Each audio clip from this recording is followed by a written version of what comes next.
والصلاة والسلام على أشرف المرسلين نبينا وحبيبنا محمد وعلى آله وأصحابه أجمعين. أشهد أن لا إله إلا الله وحده لا شريك له إله الأولين والآخرين، وأشهد أن محمدا عبده ورسوله صلى الله عليه وعلى آله وأصحابه ومن سار على نهجه واستنى بسنته واهتدى بهداه إلى يوم الدين.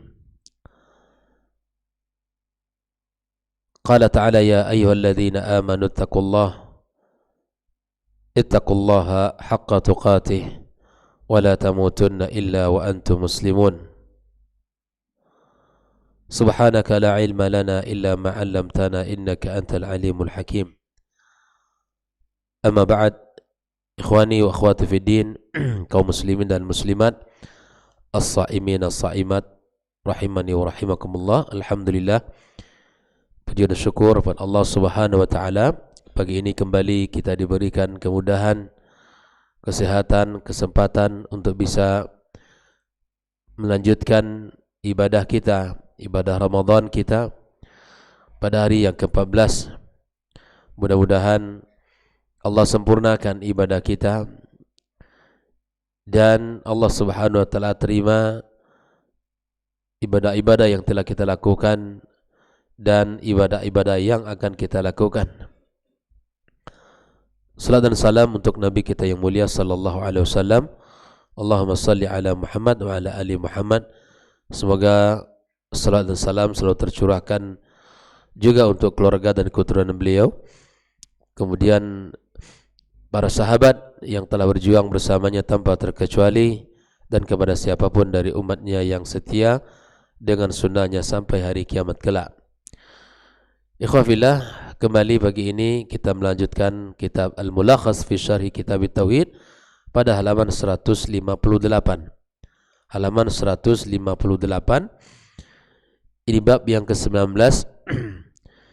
Bab yang ke-19 ini membicarakan tentang sebab kufurnya anak Adam, di mana Syekh Muhammad bin Abdul Wahhab membawakan babu ma jaa anna sababa kufri bani Adam, bab yang menjelaskan tentang sebab kufurnya anak manusia, anak Adam, wa tarkihim dinahum, dan meninggalkan agamanya, huwal ghulu fis salihin, yaitu ghulu, berlebih-lebihan terhadap orang saleh. Jadi bab ini menjelaskan tentang kenapa manusia ini meninggalkan agama mereka, bahkan sampai kepada kufur.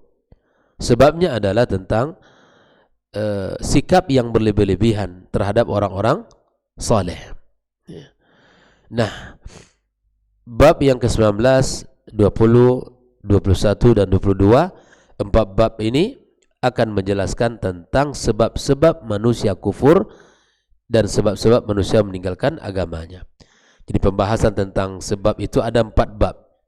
Akan kita mulai pagi ini insyaallah pada bab yang mana Syekh Muhammad Abdul Wahhab mengawali bab ini dengan sebuah firman Allah Subhanahu wa taala yang terdapat pada surat An-Nisa ayat 171, wa qaulillahi azza wa jalla, dan firman Allah azza wa jalla, ya ahlal kitab, kata Allah, wahai ahlul kitab, la taghlu fi dinikum, jangan kalian ghulu dalam agama kalian.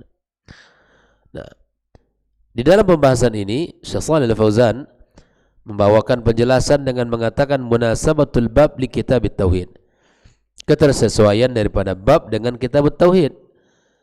Qala anna al-musannifa rahimallahu, di mana Syekh Muhammad bin Abdul Wahhab lamma bayyana ba'dha ma yaf'aluhu ibadul kubur, tatkala beliau menjelaskan apa yang dilakukan oleh para penyembah kubur, ma'al amwati, terhadap orang-orang yang sudah meninggal, minasyiriki, al-mudhadi lit-tauhid. Itu merupakan bagian dari kesyirikan. Di apa yang dilakukan oleh para penyembah kubur terhadap orang-orang yang sudah meninggal dunia, itu adalah kesyirikan yang sangat bertentangan dengan tauhid kita. Karena lawan daripada tauhid adalah syirik. Arada fi hadzal bab, beliau menginginkan pada bab ini ayyubayyinas sabab. Orang-orang itu keluar kemudian bahkan kufur, apa sebabnya? Beliau menjelaskan di dalam bab ini sebab-sebab terjadinya hal tersebut. Kenapa dijelaskan? Fi dzalika liyuhdhar wa yutajannab wa huwa al-ghulu fi salihin. Dijelaskan oleh beliau agar kita tahu dan faham, supaya kita bisa menjauhkan dan berhati-hati. Orang ketika tidak dijelaskan sebuah kebatilan, bisa jadi orang melakukannya karena kebodohan. Maka tugas kita dan tugas umat Islam secara umum adalah saling memberikan, menasihati, dan saling berusaha untuk menjauhkan dirinya daripada perbuatan-perbuatan syirik. Nah, oleh karena itu ikhwafillah, bab ini penting untuk kita pelajari agar kita tahu sebab orang terjerumus kepada kesyirikan atau kepada kekufuran. Di antara pintu terbesarnya apa? Al-ghulu fis salihin. Mencintai orang soleh itu adalah kebaikan. Dekat dengan mereka adalah keberkahan. Tapi kemudian memposisikan mereka melampaui posisi yang sewajarnya, itu tidak dibolehkan. Mencintai orang baik, orang-orang soleh itu adalah kebaikan. Bahkan bagian daripada keimanan kita, bahwa kita mencintai saudara kita adalah bagian daripada iman kita. Namun kemudian ketika mereka itu orang-orang para salihin, para aulia, di saat mereka itu tidak ditempatkan pada posisi yang sewajarnya, maka ini tidak dibetulkan. Ini yang tidak dibenarkan dalam syariat kita. Ini yang pembahasan kita. Lalu kemudian Syekh Shalih Al-Fauzan menjelaskan beberapa makna ma jaa ay minal adillah, yang datang dari beberapa dari dalil. Tarkihim artinya bil jar atfan al mudhaf ilaihi kufur. Al-ghulu artinya huwa mujawazatul haddi wal ifratu fit ta'zim bil qaul wal i'tiqad wa ta'addi ma amara Allah Ta'ala bih. Al-ghulu itu ikhwafillah adalah menyampai batas dan berlebih-lebihan di dalam memberikan ta'zim, pengagungan. Bahkan di sebagian orang soleh dicium ibu jarinya atau kakinya. Itu tidak dibenarkan. Menghormati mereka itu adalah benar, tapi memberikan dalam penghormatan melebihi itu sedangkan sewajarnya itu tidak dibenarkan. Memberikan penghormatan yang berlebih-lebihan baik dengan ucapan atau dengan sebuah keyakinan, maka ini sebuah pelanggaran terhadap apa yang telah Allah Subhanahu wa taala sampaikan. As-salihin artinya minal anbiya wal awliya wa ghairihim. Orang-orang saleh ini maksudnya siapa? Para nabi ataupun para awliya, wali-wali Allah Azza wa Jalla. As-salihin masuk ke dalam babnya itu. Ahlul kitab humul yahudu wan nasara. Orang-orang Yahudi dan Nasrani itu disebut ahlul kitab. La taghlu fi dinikum ay la tata'addu ma ahaddallahu lakum. Jangan kalian melampaui batas apa yang telah Allah gariskan. Faghalan nasara fil masih wa ghalal yahudu fi Uzair. Orang-orang Nasrani di dalam sikap mereka terhadap Isa sampai mereka mengatakan Tuhan atau anak Tuhan. Begitupun dengan orang Yahud pada Uzair ibnullah. Ini adalah sikap yang melampaui batas. Ini yang tidak dibenarkan. Sehingga Nabi SAW mengatakan la tatruni kama ataratin nasara al-yahud. Jangan kalian memberikan kepada kepujian, kata Rasul, melampaui batas, pujian yang melampaui batas seperti mana pujian yang diberikan oleh orang-orang Yahudi dan Nasrani kepada nabi mereka. Ya. Ikhwafillah, mereka orang-orang Yahudi dan Nasrani melampaui batas di dalam memberikan pujian. Oleh kerana itu, ikhwafillah, di sini dijelaskan oleh Syekh Shalih Fauzan al-ma'na al-ijmali lil ayah. Apa makna global daripada ayat yang kita baca ini? Di sini Syekh Shalih Fauzan menjelaskan yanhallahu al-yahuda wan nasara. Allah Subhanahu wa taala melarang orang-orang Yahudi dan orang-orang Nasrani an ta'addi ma haddadallahu lahum, yaitu dengan larangan dengan tidak melampaui apa yang telah Allah Subhanahu wa taala gariskan, tetapkan bagi mereka. Di dalam syariat ini telah dijelaskan Allah Subhanahu wa taala dengan penjelasan yang sangat luar biasa. Siapa Rabb, siapa makhluk, siapa nabi, apa kitabnya, itu sudah dijelaskan. Kedudukan Allah tidak sama dengan kedudukan makhluk, dan kedudukan makhluk tidak sama dengan kedudukan Allah. Nabi-nabi yang diutus Allah wajib untuk dimuliakan, tapi tidak boleh diberikan posisi melebihi posisi itu. Maka di sini Syekh Shalih Fauzan mengatakan bi alla yarfa'ul makhluqa fawqa manzilatihi allati anzalaha Allahu wa yunazziluhu al-manzilata allati la tanbaghi illa lillah. Di sini pesannya apa, ikhwafillah? Di mana larangan Allah Subhanahu wa taala terhadap orang-orang Yahudi dan Nasrani tidak memberikan posisi kepada makhluk melebihi posisi yang telah Allah berikan kepada mereka, dan menjadikan mereka di posisi itu. Tidak boleh. Makhluk dikatakan khalik. Ini yang harus kita luruskan dulu. Wa yunazziluhu al-manzilata allati la tanbaghi illa lillah, dan menempatkan posisinya di posisi yang tidak melebihi dari apa yang diberikan oleh Allah, dan tidak diberikan posisi mereka di posisi kecuali itu ada untuk Allah.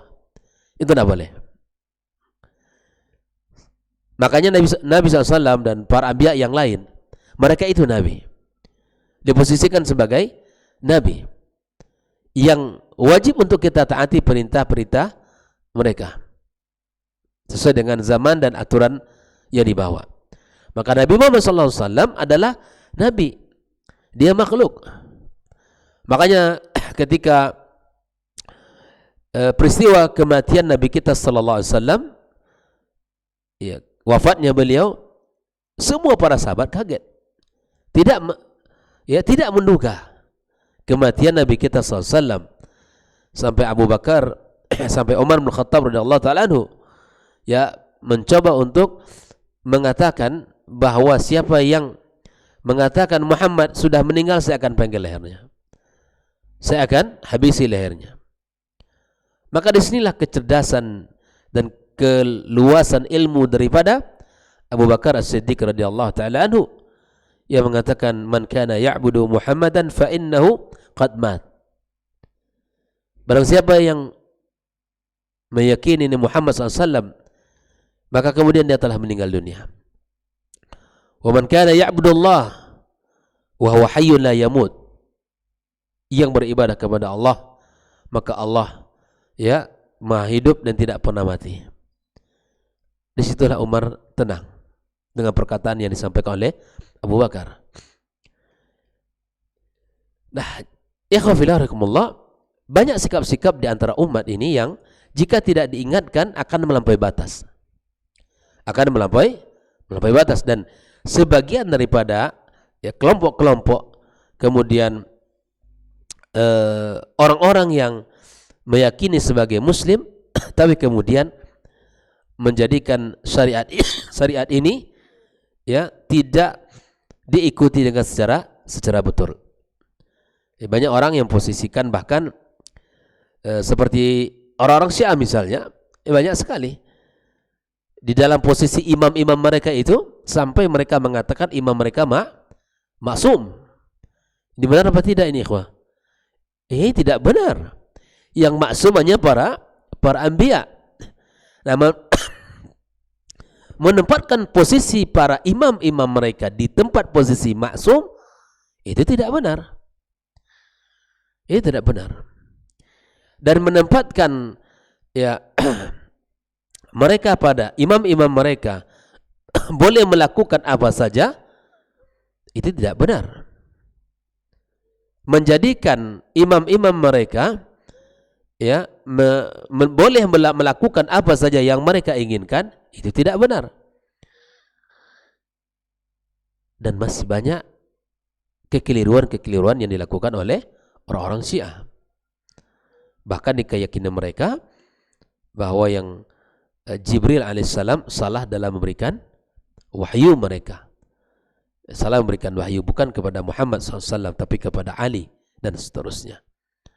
Nah, oleh itu khafillah, ketika kita dalam beragama ini tidak bisa memposisikan itu, tidak bisa menempatkan sesuatu sesuai dengan aturan-aturannya, wabil khusus terhadap orang-orang saleh, para anbiya, ya, orang-orang yang dekat dengan Allah Azza wa Jalla, dengan orang-orang yang taat, maka itu sebuah kekeliruan.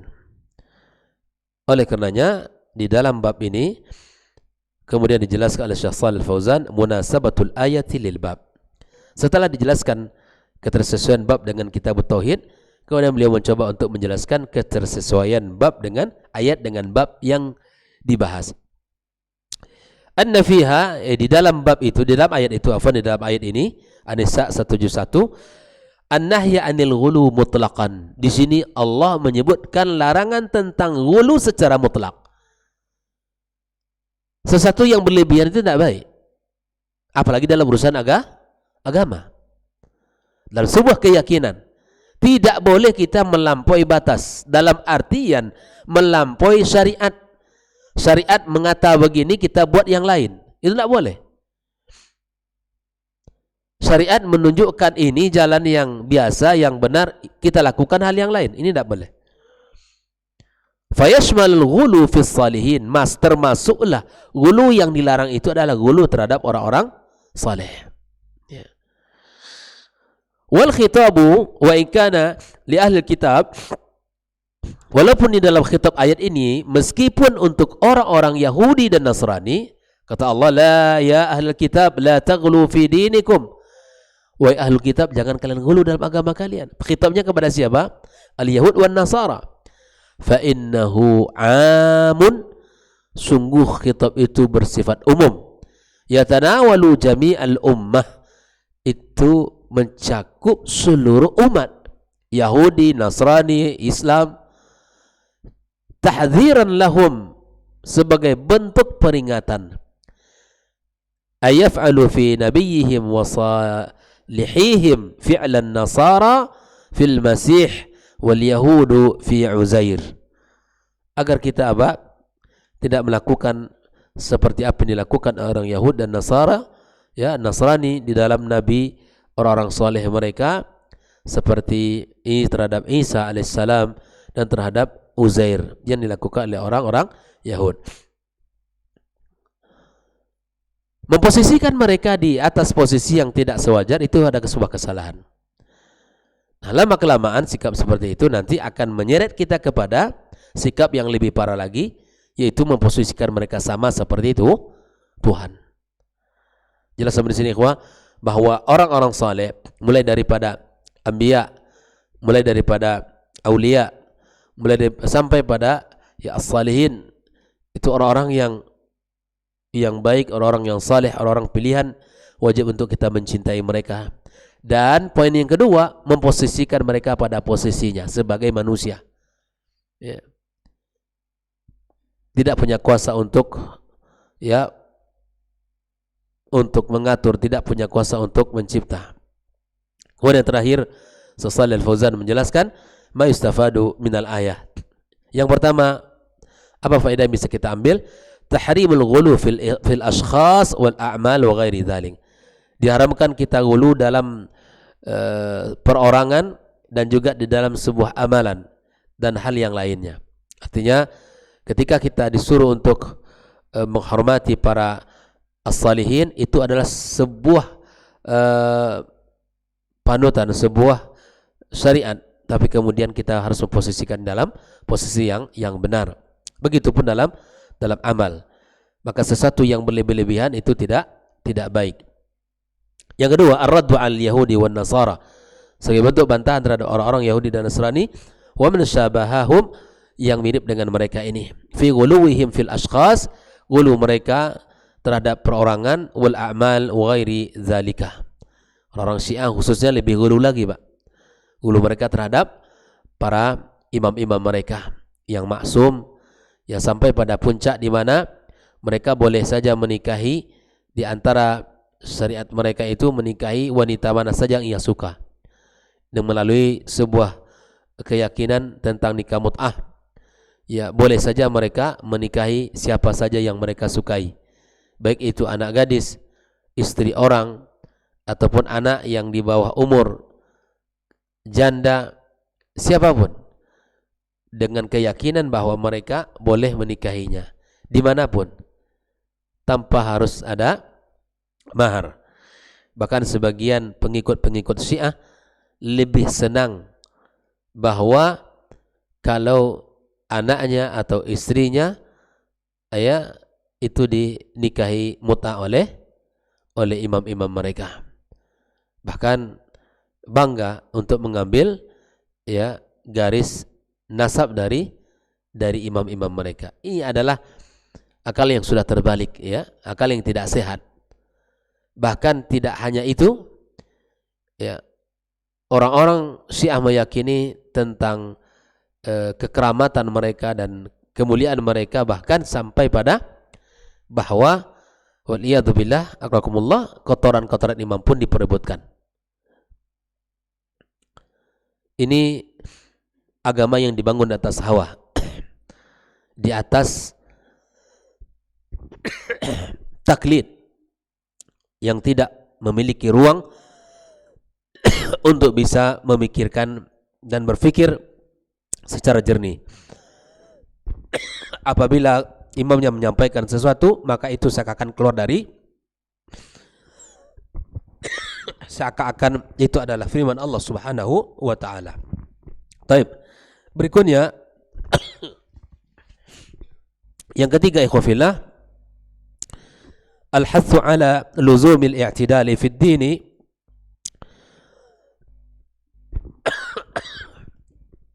wa jami'il umuri baina janibayil ifrati wat tafriti. Yang ketiga adalah dorongan dan anjuran kita untuk bersikap konsisten, i'tidal, bisa kita berada pada posisi yang munsif, wasatiyah, di pertengahan di dalam beragama. Kalau kita bersikap i'tidal atau wasatiyah, kita menjadi ahlus sunnah yang baik. Makanya orang-orang yang tidak bisa wasatiyah, baik itu terhadap perkataan dan perbuatan, bahkan para pemerintah, maka di sini letak nanti orang-orang yang ghulu bisa menjadi menjadi orang-orang yang tergabung kepada kelompok takfiri, mengkufurkan orang atau mengkafirkan orang. Kita ini ahlus sunnah yang memiliki sifat al-wasatiyah, tidak suka mengkafirkan orang, tidak mudah untuk mengkafirkan orang, karena itu bukan perbuatan yang dimiliki ahlus sunnah wal jamaah. Orang-orang yang ghulu sangat mudah untuk mengkafirkan orang, tidak sesuai sedikit dengan apa yang mereka pahami, itu kufur, dan bahkan halal darahnya untuk ditumpahkan. Maka tidak jarang perbuatan orang-orang takfiri itu keluar dari rel Islam yang benar. Bahkan terhadap orang-orang kafir zimmi pun keyakinannya untuk dihabiskan. Maka banyak kita lihat kejadian-kejadian di negeri kita, bahkan di tempat-tempat lain juga, membom hotel-hotel, tempat-tempat wisata dan tempat-tempat keramaian. Ini bukanlah perbuatan ahlus sunnah wal jamaah. Ya, bukan Ahlus Sunnah wal Jamaah. Tapi ini adalah sebuah perbuatan dan sikap yang salah dalam agama. Ya. Wa jami'il umuri ma baina janibait al-ifrat wa tafrid, dan seluruh perkara jangan sampai antara ifrat berlebih-lebihan wa tafrid kita lalai dan abai. Ya, kita dituntut untuk bisa bersikap al-wasatiyah. Yang keempat, at-tahziru minasyirki wa asbabihi wa wasailihi. Ini sebuah peringatan tentang kesyirikan dan sebab-sebab yang mengarah kepada kesyirikan dan sarana-sarana yang bisa melakukan atau mendatangkan kesyirikan. Maka hati-hati dengan sifat ghulu, karena itu juga akan mengundang ya dosa syirik, sebab-sebab dan sarana-sarana yang bisa menuju kepada kesyirikan. Oleh itu khafilahumullah, ya jangan lupa kita selalu belajar dengan sumber yang benar, karena itu akan bisa menjadikan sikap kita orang-orang yang munsif, orang-orang yang bisa adil dan bisa melakukan sikap yang tepat di dalam agama. Nah, termasuk di dalam pembahasan ini adalah kita di mana dituntut bisa menilai dengan benar dari peristiwa-peristiwa yang terjadi. Termasuklah apa yang terjadi di saudara kita di Palestina hari ini, di Gaza. Ya, ada orang-orang yang gulu, yang dalam artian mereka tidak memberikan sikap yang baik kepada saudara kita di Gaza. Mereka ada saudara kita yang wajib kita cintai dan kita doakan. Jangan lupa didoakan mereka, ya, dengan luar biasa kehidupan di bulan Ramadan. Mereka berbuka, kemudian sahur tanpa bisa makan apa-apa, di bawah tekanan dan ancaman, ya, Zionis Yahud la'natullah alaihim. Semoga Allah terima syuhada mereka dan terbunuh di antara mereka, dan Allah jadikan mereka yang masih hidup bersabar di dalam menghadapi ujian yang berat di bawah tekanan musuh-musuhnya. Dan kita berharap umat Islam bersatu, ya, selalu membela mereka dan memberikan support apa yang mereka butuhkan dalam kehidupan mereka untuk bisa bertahan hidup. Wallahi ikhwan, kita nikmat dalam keadaan yang sangat luar biasa, ya, aman, bisa menjalankan ibadah dengan baik tanpa di bawah tekanan dan di bawah ancaman. Nah, mereka hidup setiap hari, ya, di bawah tekanan dan ancaman dari musuh-musuh kita. Allahul musta'an. Semoga Allah berikan kemenangan, ya, kepada saudara kita di Gaza. Allahumma la tarfa' lil yahudi rayata fi Gaza. Semoga Allah tidak, ya, jadikan orang-orang Yahud bisa menancapkan, ya, bendera mereka, kemenangan mereka di Gaza. Allah jadikan hancuran mereka di dalam urusan mereka sendiri. Wallahu ta'ala alam. Wa sallallahu ala nabiyyina Muhammadin wa ala alihi wa sahbihi ajma'in. Wassalamualaikum warahmatullahi wabarakatuh.